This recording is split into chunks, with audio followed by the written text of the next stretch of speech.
and welcome back to Diplomatic Talk program. In this episode, we are going to talk about diplomatic relations between Estonia and Uzbekistan. But before we proceed, let's explore Estonia.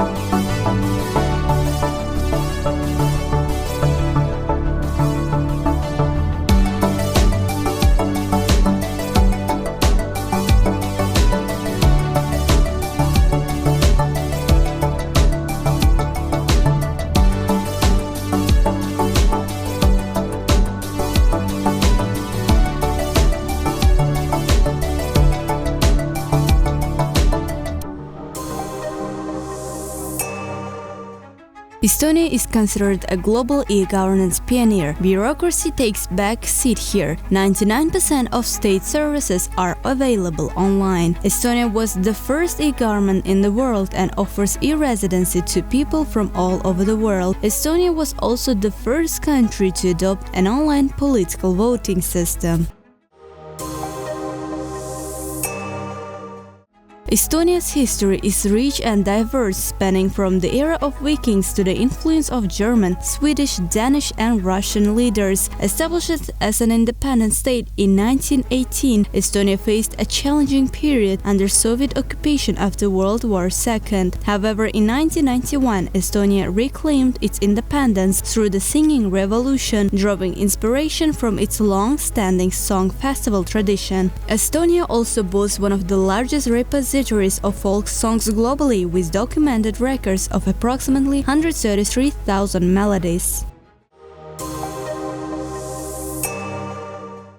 One of the most interesting facts about Tallinn is that its residents can use the capital city's public transport network for free. Unfortunately, that privilege does not extend to visitors, but the extensive system is easy to use and offers great value for money if you are up to getting around the local way.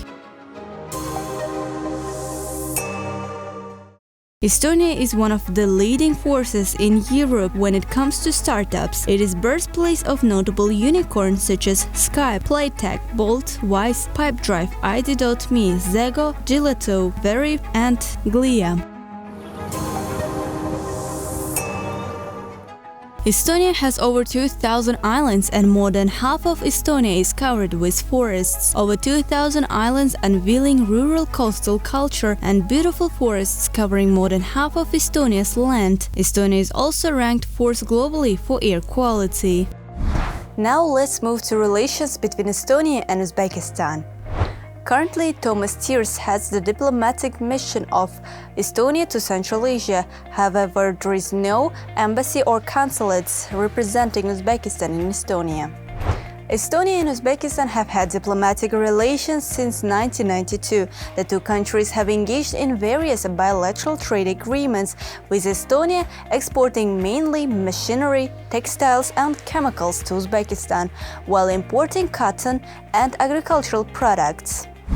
When it comes to the bilateral relations between Uzbekistan and Estonia, both countries demonstrate a growing economic partnership. The trade between two countries increased significantly. For instance, foreign trade turnover between Estonia and Uzbekistan made up 92.5 million euros last year. Previously, Estonia exported goods worth $36.8 million to Uzbekistan. The main products that Estonia exported to Uzbekistan were iron railway products, $12.7 million, large construction vehicles, $8.83 million, and delivery trucks, $7.6 million. Over the past 5 years, the exports of Estonia to Uzbekistan have increased at an annualized rate of 47.7%. Uzbekistan, on the other hand, exported goods worth $3.33 million to Estonia. The main products that Uzbekistan exported to Estonia were molybdenum $7.64 million, coal tar oil $6.68 million, and refined petroleum $4.63 million.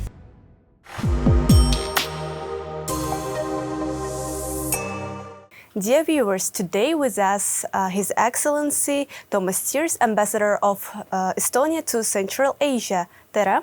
Tere! Hello, tere Kulbachor. Can you tell us as well how long you've been working in diplomacy? I have been a diplomat for 17 years, and for the last 3 years I have been ambassador to Central Asian states, including Uzbekistan.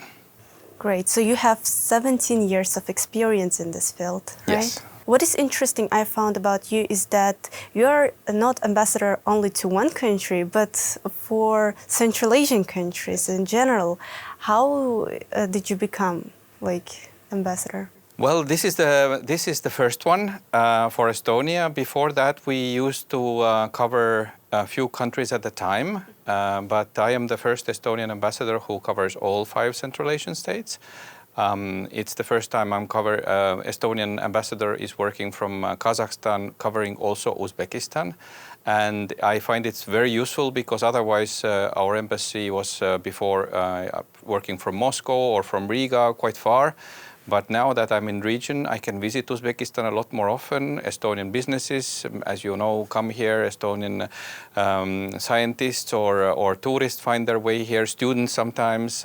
So I'm very, very happy that I can come to Uzbekistan more often, and I'm here every other month. As a child, have you ever thought that one day you will become a diplomat? Maybe not as a child, but as a student, I was thinking about it. I even have a story that my friend once wrote an email to the president of Estonia, Lennart Meri, or to the on the webpage that he has a friend whose name is Toomas Tirs, who would be a great diplomat.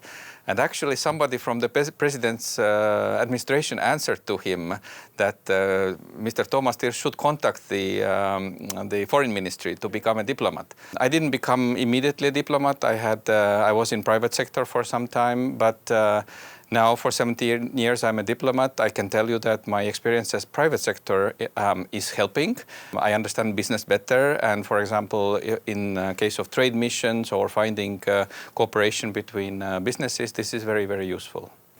So that means that you, as a teenager, as a student, were interested in diplomacy, yes. Right? Yes, I have always been interested in foreign affairs, and I was the child of, I went to high school at the end of 80s, I went to the university early 90s when Estonia regained independence, when Uzbekistan became a free country. So it was a politically very interesting time, and of course we were watching news all the time, so it was very interesting, yes. How many countries you have been already visited as ambassador? This is my second time as an ambassador. The first time I was Estonian ambassador to Belgium and Luxembourg. I was based in Brussels, and this is my second term in Astana, working with all the 5 countries. So it's now 6 years that I have been ambassador in 2 different places. Interesting. So you've been in other countries as well, but this time it's different. You are ambassador to Central Asian states, right? Isn't it difficult? It's very positively challenging.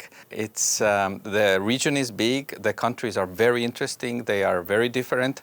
I think sometimes we tend to make a mistake that when we look from distance to a region, we try to group it together. It's a mistake. You are all beautiful countries, all in itself, important countries in itself.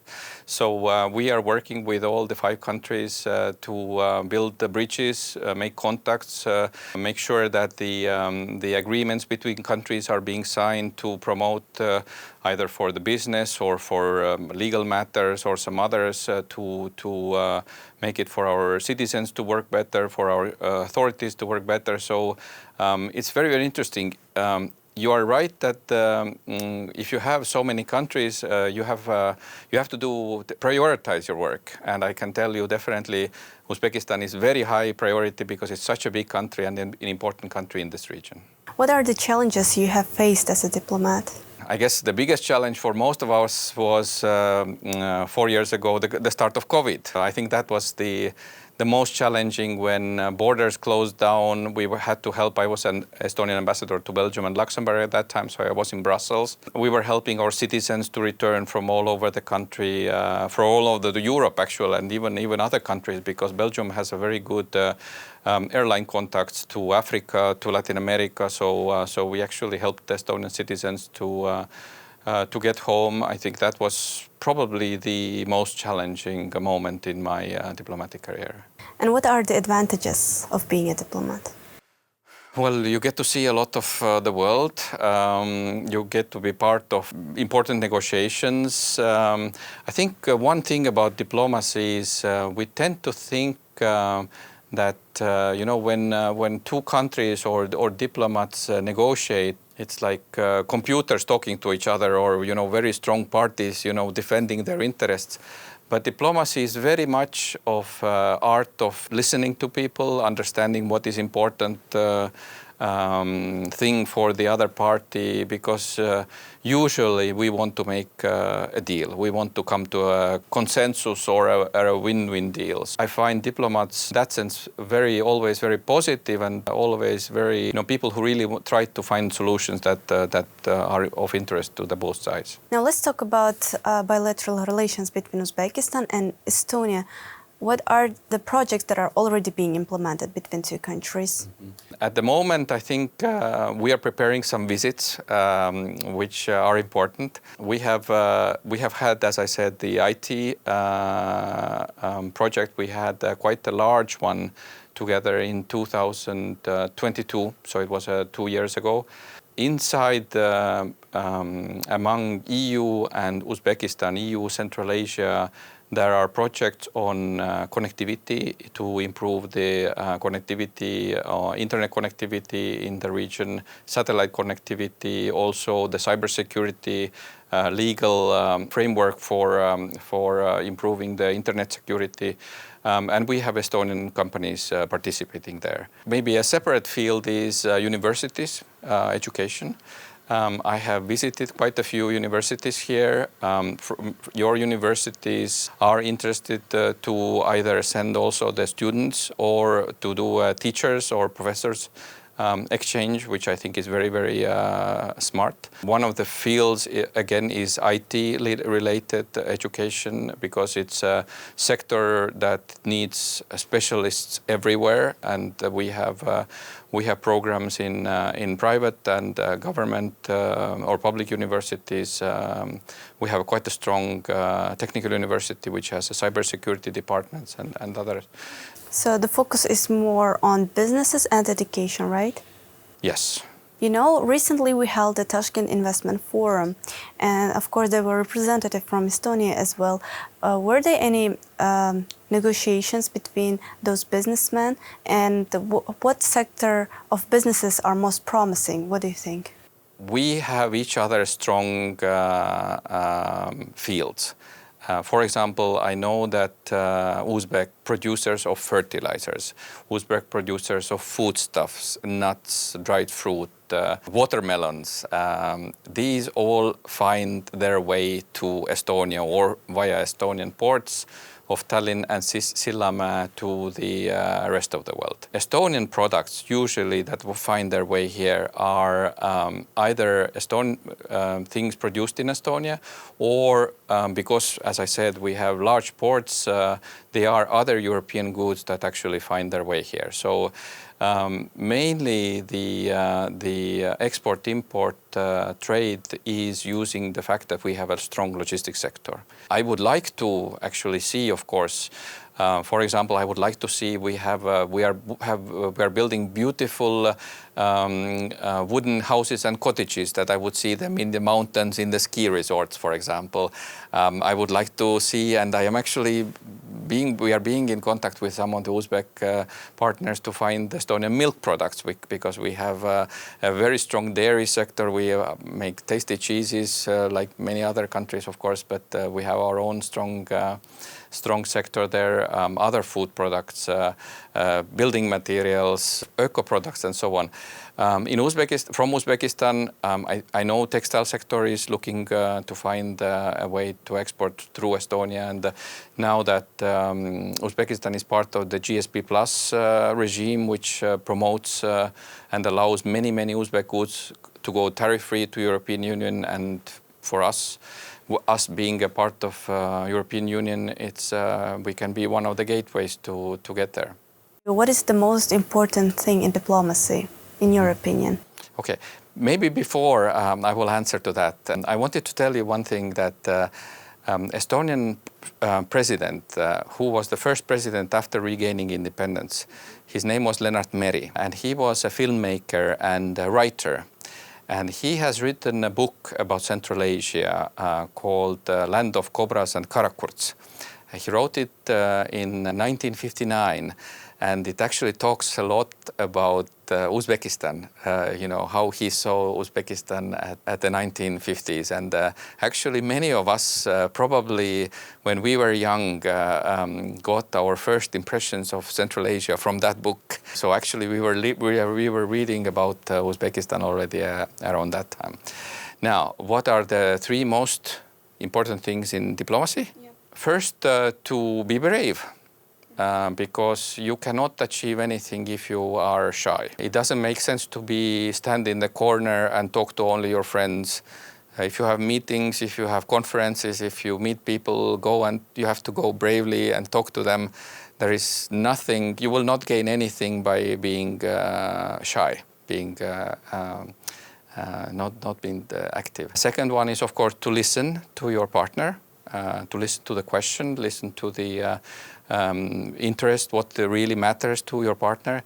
It doesn't mean that you have to answer exactly to their question. You maybe have to still promote your own idea, but you have to listen. You have to pay attention to what the other person says. And I think the third one actually is to be open.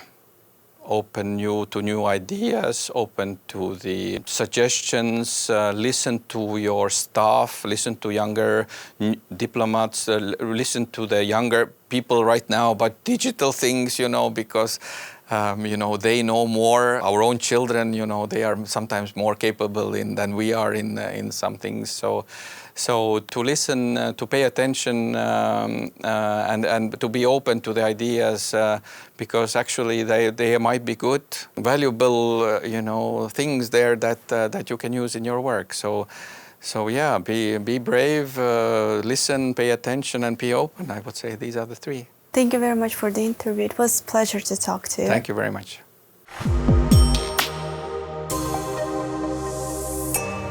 Thank you for watching our program and joining us on this diplomatic journey. Stay tuned for our next diplomatic talk.